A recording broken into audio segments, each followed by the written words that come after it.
Halo semuanya, halo sahabat YouTube, bertemu kembali bersama Bang Aris di channel On Road Indonesia. Kita berada di Sumatera Barat. Apa kabar dun sanak kita sadonyo? Di sini kita akan melihat adanya dari girder-girder beton yang terbengkalai ya. Nampaknya di sini sudah disimpan untuk waktu yang lama dan sudah ditumbuhi oleh pepohonan ya sebagian di kiri dan kanannya. Nah, ternyata memang ini adalah gider yang dipakai untuk keperluan konstruksi tol Padang ke arah Pekanbaru seksi 1 dari Padang menuju ke arah Cincin dengan panjang 36 km. Dan proyek ini berhenti sejak kurang lebih 1 tahunan karena masalah pembebasan lahan yang ada di sekitar sini. Dan berita baiknya adalah dia akan dilanjutkan di Agustus karena pembebasan lahan sudah mulai berjalan. Kita rehat sejenak. Terima kasih kami kepada semua dunsana nan Jawa di Mato dekat di Facebook, dekat di YouTube yang terus mendukung pembangunan Indonesia menjadi lebih baik, Sumatera Barat yang lebih cepat diakses dari wilayah Indonesia. Kita kembali kepada peta yang ada di sini. Ini adalah peta dari BPJT atau Badan Pengelolaan Jalan Tol, dan di Sumatera kita lihat jalan tol yang sudah beroperasi yaitu yang dari Pekanbaru menuju ke arah Dumai yang warna orange tadi ya. Sedangkan yang warna biru ini masih on progress ya, dan ini adalah bagian tol Trans Sumatera ya, dan bagian yang ini adalah seksi dari Padang menuju ke arah Pekanbaru. Dan ini masih juga seksi 1 dari Padang ke arah Cincin dengan panjang kurang lebih 36 km. Nah, kita akan lihat dari dekat di sini ya, tol itu masuk di sekitar bypass Padang, kemudian Kota Padang. Kemudian di sini ada menyeberang ya, crossing dengan si Jalan Raya Padang Pariaman, dan itu berada di sekitar Kecamatan Batang Anai, Sungai Buluh ya, di Kabupaten Padang Pariaman. Nah, kita kembali ke sini. Nanti kita akan lihat lebih detail pintu tol yang ada di sekitar sini ya, seperti apa dan apakah boleh masuk atau tidak. Lalu si tolnya nanti akan bergerak ke arah sini, ke arah utara, dan ini crossing lagi dengan Jalan Padang Pariaman ya. Di sini si tolnya itu akan berada di samping Stadion Utama Sumatera Barat yang sedang proses, mungkin selesai ya, Stadion Utama Sumatera Barat ya, kayak stadion olahraga seperti itu. Dan si tolnya menuju ke arah Cincin ini dengan panjang 36 km tadi nanti akan berhenti di sekitar sini ya. Ini sudah mau dekat ke arah Kayu Tanam. Di sini ada gate tol Kayu Tanam ya. Nah, dengan adanya tol tentunya kita harapkan roda perekonomian yang ada di Sumatera Barat ya, termasuk wisata, kuliner dan lain-lain, dapat bergerak, logistik ya, hasil-hasil bumi Sumatera Barat ya dapat bergerak lebih banyak ya, perputarannya, sehingga ekonomi menjadi lebih baik. Nah, ini adalah jalan bypass yang ada di Kota Padang, dan jalan ini menghubungkan Padang bagian utara dan Padang bagian selatan.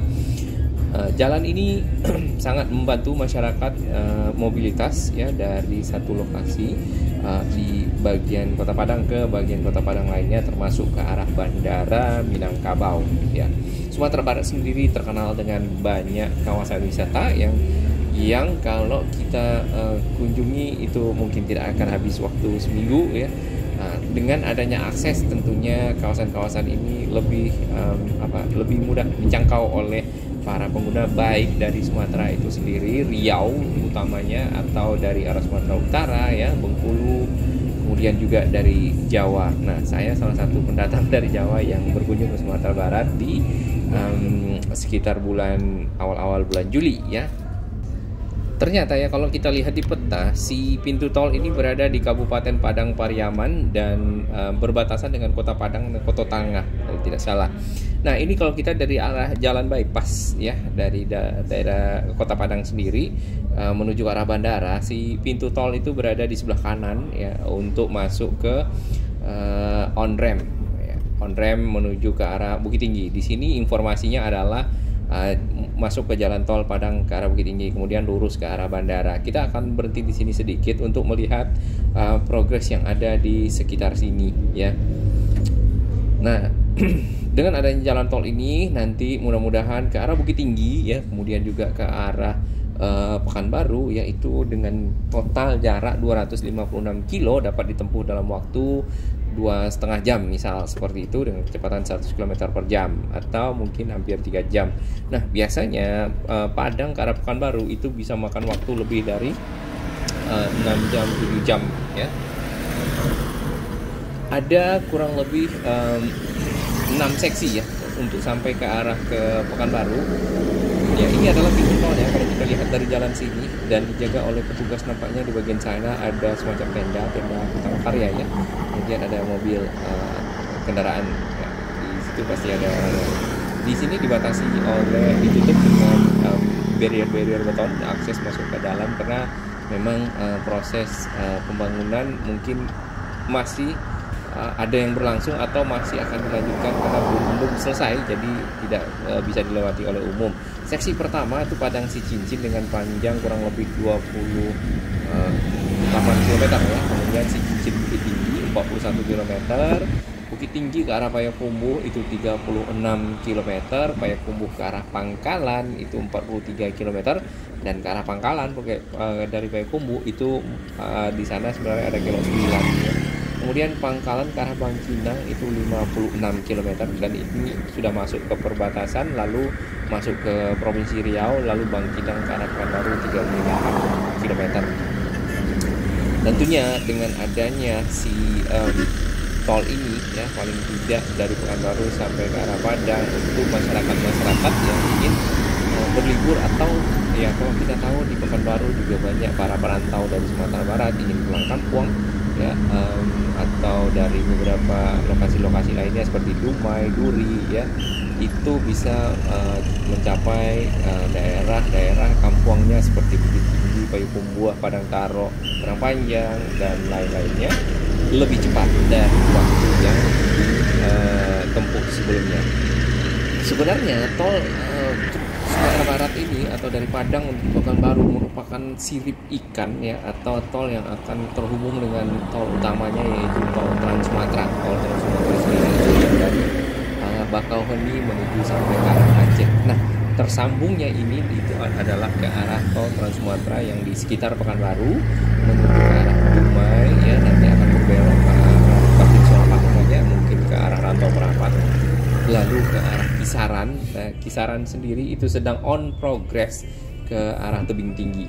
Nah, di sini dapat kita lihat ini adalah jalan utama dari Padang menuju ke arah Bukit Tinggi. Ini kita kecilkan areanya dari Padang menuju ke arah Sicincin, di mana di sini ketemu dengan pertemuan ya, rel kereta ya. Ini pertemuan sebidang antara jalan dan rel kereta. Namun memang aktivitas rel kereta tidak sebanyak yang ada di Jakarta ya, atau Bekasi atau Depok seperti itu, karena kalau di Jakarta tentunya keretanya cukup sering lewat. Ini kalau sering lewat mungkin antriannya akan sangat panjang. Nah, di sini hanya terdapat 2 jalur ya, lajur mungkin ya, lajur di kiri dan lajur di kanan, dan itu satu lajur dipakai ke arah Bukit Tinggi, yang satu lajur dari arah Bukit Tinggi menuju ke arah Padang. Nah, nantinya si tol ini juga akan melewati Lembah Anai ya, Lembah Anai, kemudian nanti menuju ke arah Ngarai Siano. Ngarai Siano sendiri itu merupakan kawasan wisata yang ada di Bukit Tinggi dan sering dikunjungi oleh banyak turis-turis juga ya dari luar negeri. Bukit Tinggi sendiri merupakan satu kota yang cukup sangat bersejarah bagi bangsa Indonesia ya, terutama Bung Hatta. Lalu dari arah Ngarai Siano itu akan terus ke arah Payakumbuh, nanti akan ketemu dengan sebuah terowongan yang menuju ke arah Pekanbaru. Itu terowongan itu panjangnya kurang lebih 8,95 km ya. Wah, panjang sekali terowongannya. Iya benar, ternyata setelah saya cek memang terowongannya 8,95 km. Jadi kita berada di dalam terowongan kurang lebih hampir 9 kilo, dan itu biasanya gelap ya. Tapi nanti mungkin akan dikasih penerangan. Nah, di sini terdapat garis kuning, ini menandakan ini adalah jalan nasional yang menghubungkan antara Kota Padang dengan Kabupaten Padang Pariaman, nanti menuju ke arah Sicincin. Kita sudah sampai di satu lokasi ya, ini masih di Kabupaten Padang Pariaman, di mana tol ini crossing ya dengan si jalan ke Padang Pariaman, dan kita nanti akan berhenti di depan untuk melihat keadaan bagaimana kondisi ya di kiri dan kanan kita seperti apa, apakah si layang dari tol ini tersambung secara utuh ya. Kalau yang sebelah kiri kita lihat itu berhenti di sana, kemudian di kanan apakah sudah agak jauh atau bagaimana, atau masih ada lahan-lahan, kita akan lihat setelah yang part 2 ya.